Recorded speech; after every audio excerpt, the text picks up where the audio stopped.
Today, we're here, and just 2 days later, we are Here. and here And here. and here. And 3 months later, We're here. again. In this video, we're continuing our series on being snowbirds and recapping our travels through Southeast Asia. Each spring, big V's of geese come back north, and we see them quite a bit in these parts. And I've got to think that in cases like these, one goose is having little goose thoughts next to the other, saying, do you think we might come back just a couple weeks early? I'm one of those. Yeah, here we are. So that's one thing that we know we'd probably change, but we're going to go through our pros and cons, things that we liked, things that we didn't, places we return, and maybe those that we would skip. So stay tuned, learn a little bit about our 3 months in Southeast Asia. And see if it's something you want to do in your snowbirding travels. Our first stop, Thailand, where we spent about a month exploring 4 different locations. Our first destination in Thailand was Chiang Mai, where we stayed for a week. This city was a highlight for us. We rang in the new year, visited a rescue elephant sanctuary, took a Thai cooking class, and explored the old city. For things to do, I'd give it a 4 out of 5. We kept very busy, but for longer stays, you may run out of things to do in the old city and may want to check out day trips around the region. Affordability, 5 out of 5. Chiang Mai is incredibly budget-friendly. We booked a nice one-bedroom apartment through Airbnb for just $55 a night, and meals at local street markets often cost just a few dollars.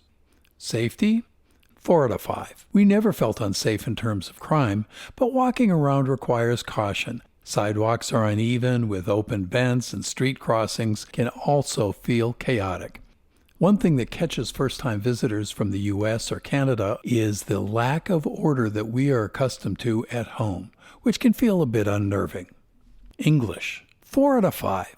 English is widely spoken in tourist areas, and basic transactions are very straightforward. However, don't expect deep conversations or more nuanced questions, because they can sometimes be a challenge. Weather, 5 out of 5. We hit the jackpot weather-wise. During our stay in late December and early January, it was sunny and in the 80s, warm, comfortable, and ideal for exploring. Next up was Bangkok, where we spent 5 fast-paced days. It's a much larger and more chaotic city with undeniable buzz, big city charm, and yes, a bit more grit. Getting around was easy thanks to Grab, which is Southeast Asia's version of Uber, the MRT metro system, and lots of walking. As for things to do, we give Bangkok a solid 5 out of 5. If you are a city lover, Bangkok won't disappoint. There's always something to explore. If you're not a fan of the urban jungle, however, this place may feel overwhelming. Affordability, we give it a 5. It's slightly pricier than Chiang Mai, but still incredibly affordable. This year, we've been testing out the IHG loyalty program for hotel stays. With food being so cheap, we didn't feel the need to get places with a kitchen where we could cook. Plus, we learned to appreciate the predictability of a hotel chain in a bustling foreign city like Bangkok. We stayed at a very nice Holiday Inn for $70 a night, leveraging points, and the rooftop pool was a perfect escape when the afternoon heat kicked in. Safety, we give it a 4. Generally, we felt safe walking around Bangkok, although we did inadvertently venture into a sketchy red light district one night while searching for a night market.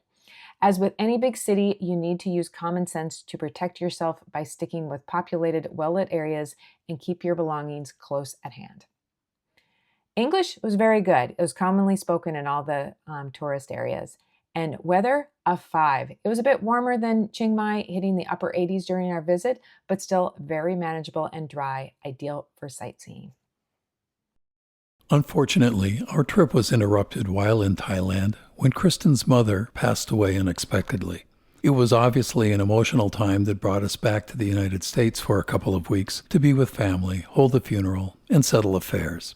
We considered canceling the rest of our trip, but ultimately realized that staying home wouldn't help with the grief. Being out in the world, honoring life through travel, felt like the right way to move forward. We modified our itinerary, cut out some destinations, and ended up flying back to Thailand to finish our winter travel. We went to Krabi, Thailand. After another long stretch from the United States, 26 hours in total, we arrived in Krabi, a coastal town in southern Thailand, about 3 hours by car from Phuket. This was our first beach destination on the trip, and we really enjoyed the change of scenery. Krabi is an excellent launching point for island hopping. It offers some of the best access to the most stunning beaches we have ever seen. Things to do? I'd rate it 4 out of 5. There's plenty to keep you active, especially if you enjoy boat tours and beach days. Most of our activities were paid excursions, so it did add up quickly. Some spots were a bit too touristy for our liking, such as the emerald pools and hot springs, but island hopping made up for it. Affordability? 4 out of 5. Still far more affordable than U.S. beach destinations like Hawaii. The southern part of Thailand is not as budget-friendly as Chiang Mai or Bangkok. We stayed at a Holiday Inn, which at $128 per night was one of our more expensive accommodations. Safety? We definitely felt safe everywhere we went. I'd give it a 4 out of 5. Those sidewalks are kind of treacherous. English? Also 4 out of 5. English was commonly spoken, and we had no trouble communicating. Weather? 5 out of 5. Krabi delivered perfect beach weather. Sunny in the upper 80s every day. No complaints there. From Krabi, we made our way to Phuket for an 8-day stay. And to be honest, we had mixed feelings about this leg of the trip. The pros, if you're a beach lover who's content to relax by the sea or indulge in water sports or snorkeling, Phuket will probably hit the mark. The beaches are stunning.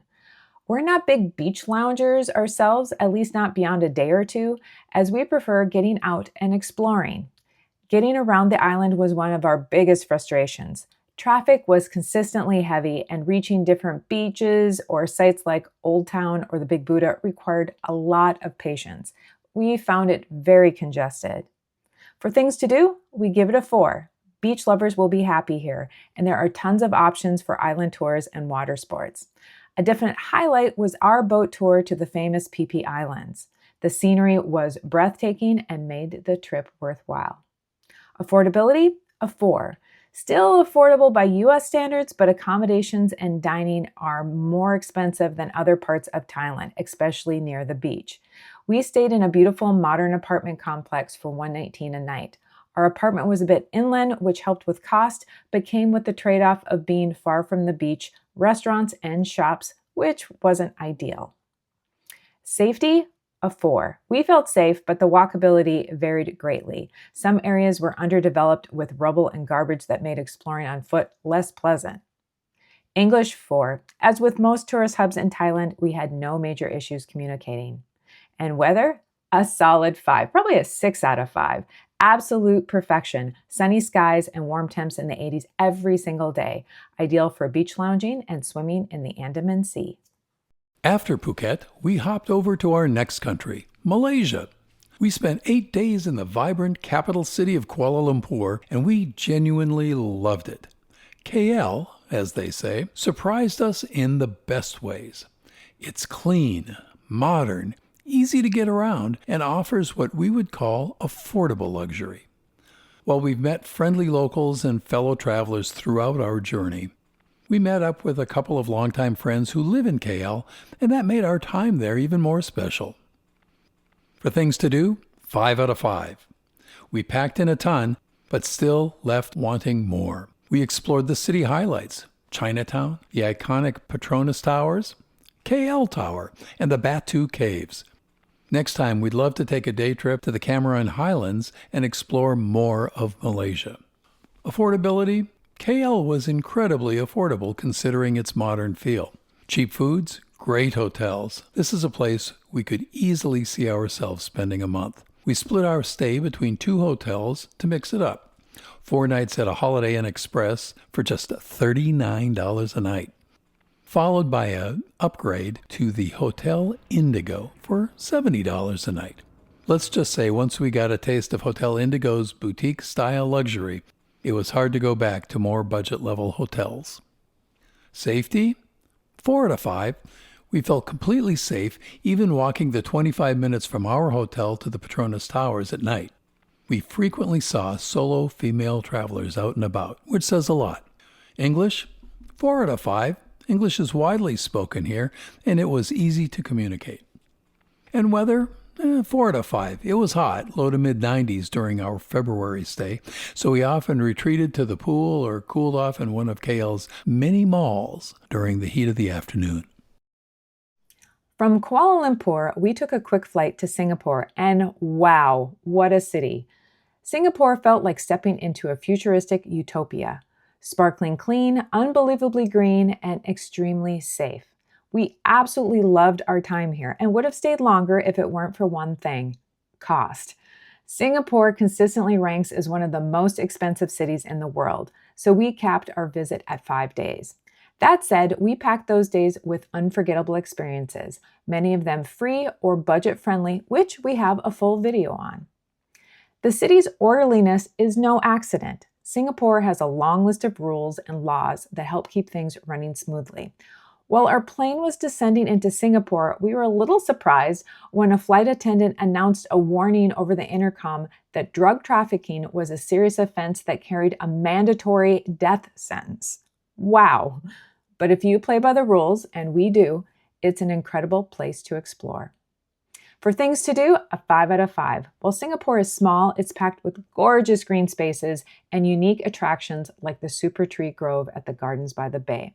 You won't be bored here, but be prepared for more of an urban experience. Affordability, 2 out of 5. Yes, it's pricey, but we made it work. Hawker centers offer amazing food at local prices, and there are plenty of free attractions if you know where to look. Safety, 5 out of 5. Easily the safest and cleanest place we visited in Southeast Asia. Whether you're out late or navigating public transit, you will feel completely at ease. English, 5 out of 5. English is one of Singapore's 4 official languages. We found communication easy almost everywhere. And weather, we give it a 4. It was hot, up to 90 degrees during our February visit, but manageable with plenty of shaded paths, indoor escapes, and a nice ocean breeze now and then. Next up, Bali. We were excited to return to the beach life, but let's just say our arrival was chaotic. We were immediately swarmed by persistent taxi drivers and met with some of the most hectic traffic we've experienced. It wasn't quite the peaceful paradise we had imagined.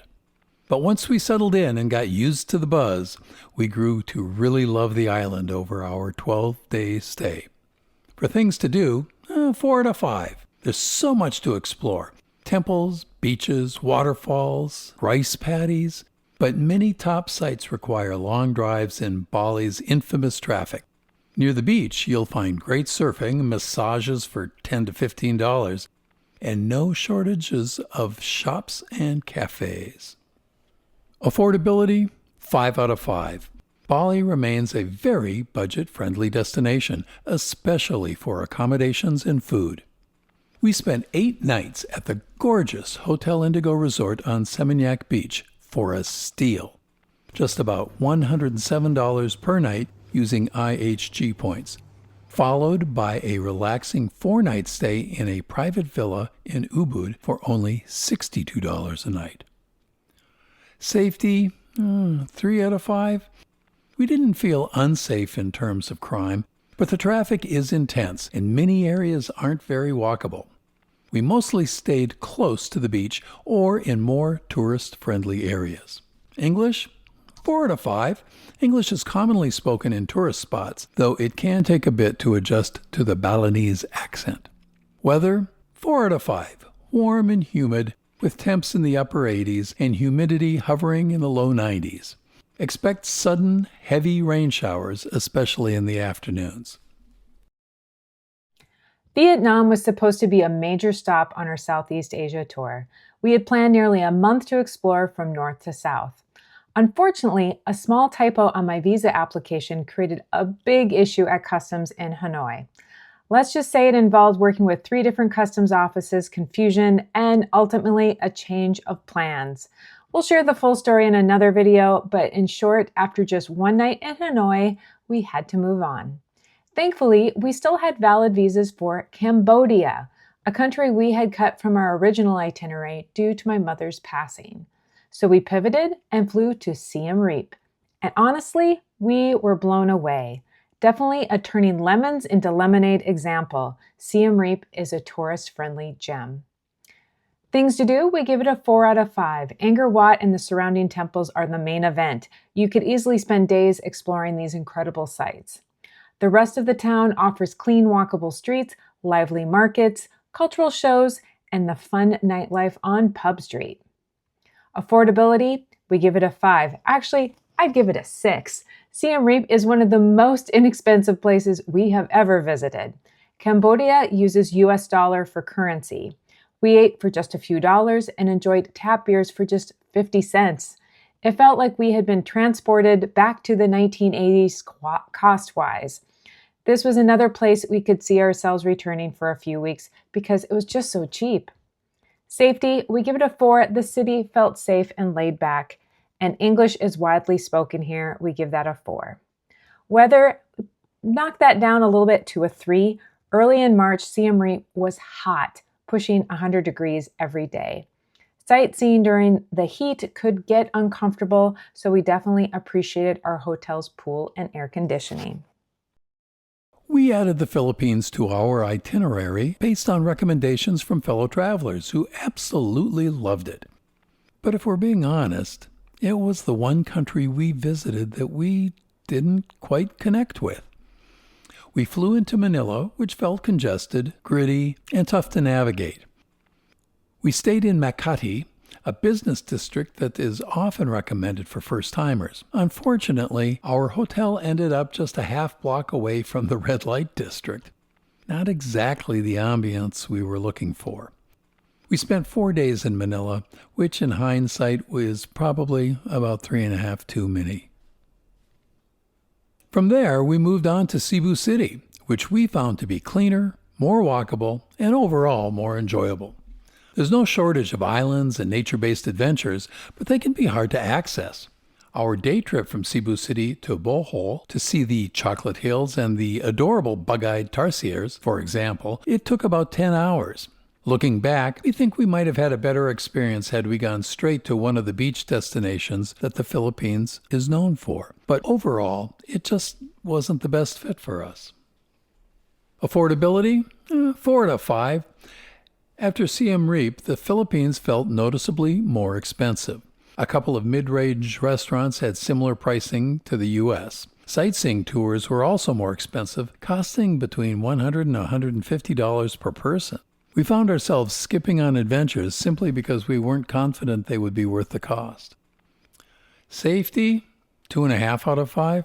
We didn't feel directly at risk, but we were definitely uncomfortable in some areas, particularly in Manila, where we encountered panhandling children and prostitution. Cebu City felt safer and more relaxed. English, 5 out of 5. English is widely spoken and communication was easy throughout our stay. Weather, 4 out of 5. It was hot, with temperatures in the low 90s in March. Our final stop was Taiwan. Taiwan isn't technically considered Southeast Asia, but we found a great flight deal back to the US from Taipei, and it gave us the perfect excuse to explore a new country we've been curious about. Taiwan is a beautiful destination, known for hiking and outdoor adventures. Unfortunately, we ran into chilly spring weather in March, rainy and in the 40s and 50s, which was a shock to the system after weeks in 90-degree heat. We didn't plan the right clothes, so we couldn't take full advantage of the outdoor scene. Still, we had some memorable moments. Things to do? We give it a 5 out of 5. Taipei is a modern, lively city filled with markets, street food, and iconic landmarks like Taipei 101. There's also plenty to explore beyond the city limits. We took a day trip to the charming mountain villages of Jiaofan and Shifen, released a sky lantern with our wishes, and enjoyed a traditional tea at a local tea house. While our visit felt a bit incomplete, Taiwan made enough of an impression that we'd love to return, ideally when the weather is warmer. Affordability, we give this a 3. Taipei was definitely one of the more expensive cities we visited. Food and hotel costs were closer to American pricing. And safety, a solid 5. Taipei is considered one of the safest cities in the world, and we always felt comfortable getting around. English, we give this one a 2. This was definitely our biggest challenge. After being spoiled by how widely English was spoken in other countries, it was a shift to find very little English on signage or spoken in restaurants and shops. It's not a complaint. We totally understand and respect that we were in their country, but just something to prepare for. Good Google Translate became our best friend. And weather, we give this one a 2. The cold and rainy March weather really limited our experience. With the right gear, it might have been perfectly fine, but for us, it was a bit of a letdown. So, what were our favorite places and where would we return? Singapore, Bali, and Kuala Lumpur top our list. While we appreciated Taiwan, we wouldn't recommend it as a snowbird destination, at least not early in the spring.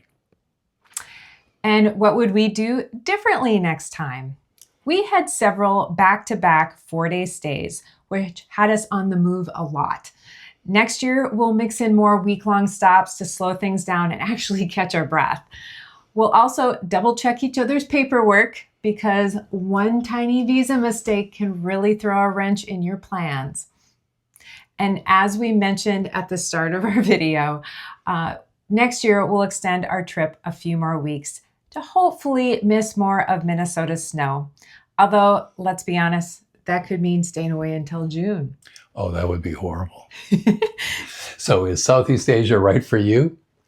We absolutely loved our Snowbird alternative experience and would wholeheartedly recommend it to anyone craving adventure and incredible weather. If you're new to international travel, be ready to step outside your comfort zone. Less developed countries can feel a bit more chaotic, but that's often part of the charm and a trade-off for lower costs.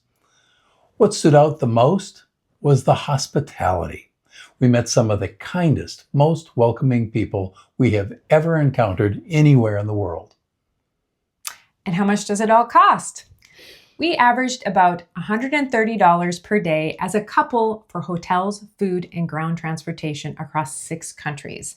Most low cost, although places like Singapore and Taiwan bumped up the average.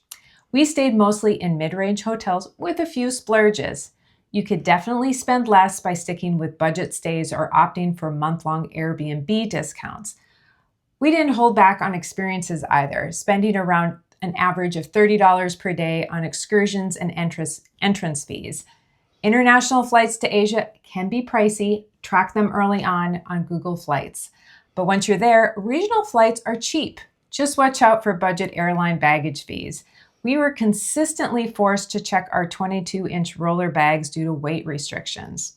We averaged about $260 for flights per couple hopping around Southeast Asia. As always, costs will vary based on your travel style and budget, but we hope our numbers give you a helpful starting point. So that's a wrap on our Snowbird adventure in Southeast Asia. If you haven't watched the original Snowbird alternative video that shares other world travel ideas, check it out in the description below. We also have more in-depth videos on the places we visited in our Southeast Asia playlist. If you found this information helpful, smash the like button, subscribe, and drop a comment below on what destination you liked best. Thanks for watching Wanderlust with the Mackenzies. Tell your friends. And happy travels.